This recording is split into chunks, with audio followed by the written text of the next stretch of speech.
Ah, ça fait si longtemps. Là, c'est... Oh! J'ai envie de pleurer là. Oh là là, j'ai plus l'habitude, wesh. Mais qu'est-ce qui m'arrive?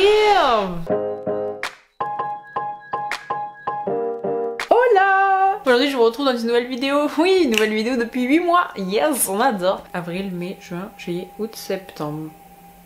6 mois, pardon. Aujourd'hui, je vous retrouve dans une vidéo après cette absence très longue. Je l'ai trouvée longue. Est-ce que vous l'avez trouvée longue? Je ne sais pas, vous l'avez peut-être même pas remarqué. Aujourd'hui, je vous retrouve dans cette vidéo pour vous expliquer un petit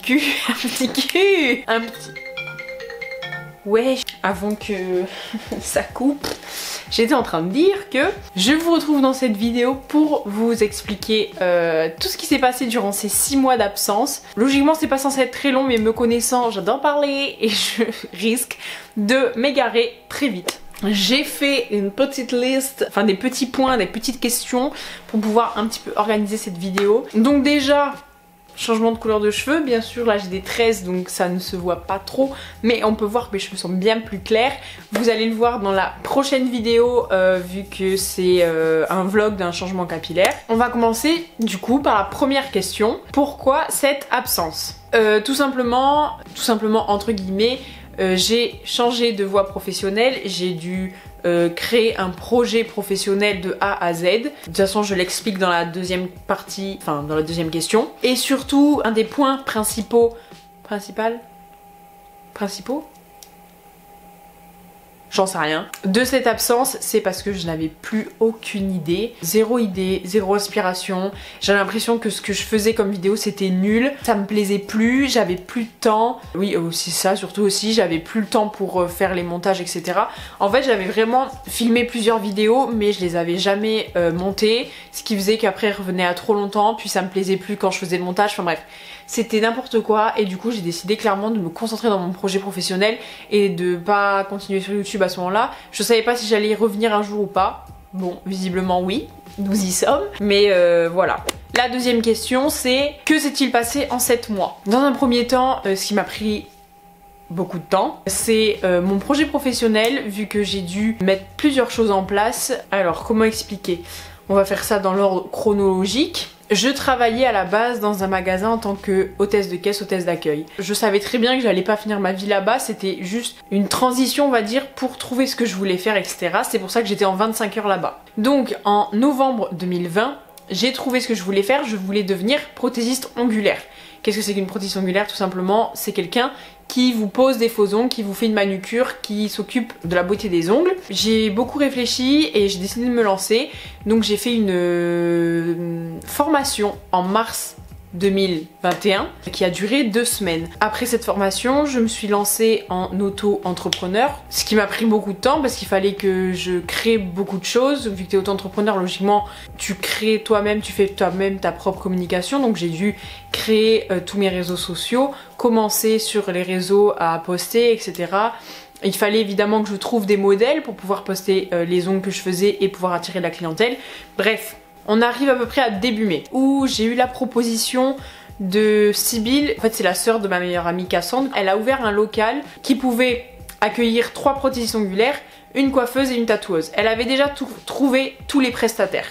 Sauf que une de ces prothésistes ongulaires a clairement arrêté le projet. Elle lui a dit qu'elle avait peur de se lancer en tant qu'auto-entrepreneur, ce que je peux comprendre tout à fait. Ce qui s'est passé, c'est que après que la prothésiste ongulaire ait appelé Sybille pour lui dire qu'elle arrêtait, Sybille m'a direct contacté et m'a dit: voilà, j'ai une place qui vient de se libérer, si tu veux elle est pour toi, je te laisse réfléchir, etc. Donc on a beaucoup discuté, elle m'a expliqué comment allait se passer la collaboration, etc. Par rapport au local, par rapport aux charges, par rapport à tout ça. Donc j'en ai beaucoup parlé à mes parents vu que eux ils sont peut-être plus calés sur le sujet que moi par rapport à tout ce qui est financier on va dire. Et j'ai décidé du coup de me lancer avec elle. Donc il faut savoir que Sybille je la connaissais et la deuxième prothésiste ongulaire c'est Cassandre, ma meilleure amie. Donc en fait je travaille avec ma meilleure amie, sa sœur. Donc c'est vraiment un environnement que je connaissais et qui me faisait pas peur du tout. On arrive à peu près à fin mai où j'ai dû me déclarer dans ce local là et à partir de là en fait tout s'est enchaîné, c'est à dire qu'il a fallu qu'on organise tout le local en sachant que les travaux et tout ça étaient déjà terminés. J'y ai un peu échappé du coup en étant la rescapée de dernière minute, mais il a fallu qu'on mette quand même tout en place, qu'on s'organise entre nous, vu qu'il y avait quand même une coiffeuse, une tatoueuse. Donc on a commencé à travailler là, j'ai commencé à prendre plus de clientes, à avoir beaucoup moins de temps pour moi, et il faut savoir que j'avais toujours mon ancien travail dans le magasin en tant qu'hôtesse de caisse d'accueil. Ce qui se passait, c'est que du coup je faisais 25 heures au magasin, donc à peu près 4 jours par semaine, et que les autres jours, je travaillais à l'institut. Donc c'est-à-dire en moyenne, je faisais entre 50 et 60 heures par semaine. C'est juste énorme. Pour ma petite santé, mon petit corps, c'était clairement beaucoup trop. Mais il fallait bien que je me lance. J'ai préféré garder une sécurité financière en gardant mon job au magasin et voir ce qu'allait donner mon travail du coup en micro-entreprise et voir si j'allais m'en sortir financièrement ou pas. Bref, j'ai eu tout ça qui s'est enchaîné. Ensuite, il y a eu les vacances. Mon corps a dit stop. A dit Solène, tu arrêtes de faire 50 heures par semaine, c'est trop pour toi.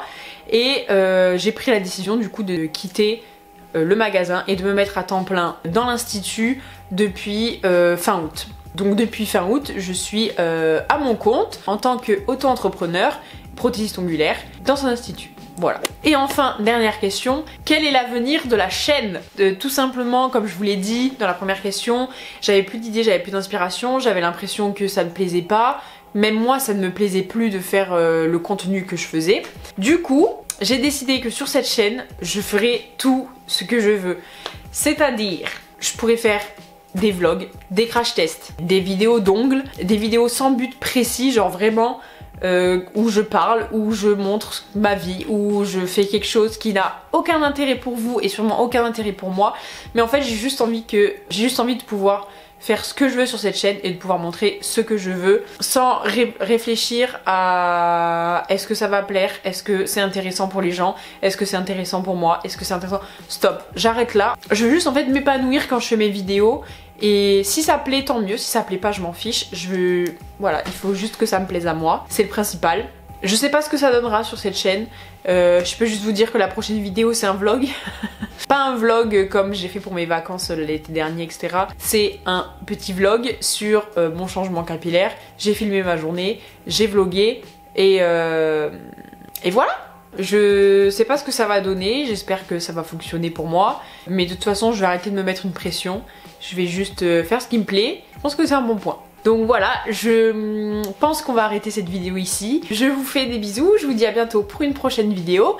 Quand, je ne sais pas, mais elle sera là. Et voilà, bisous!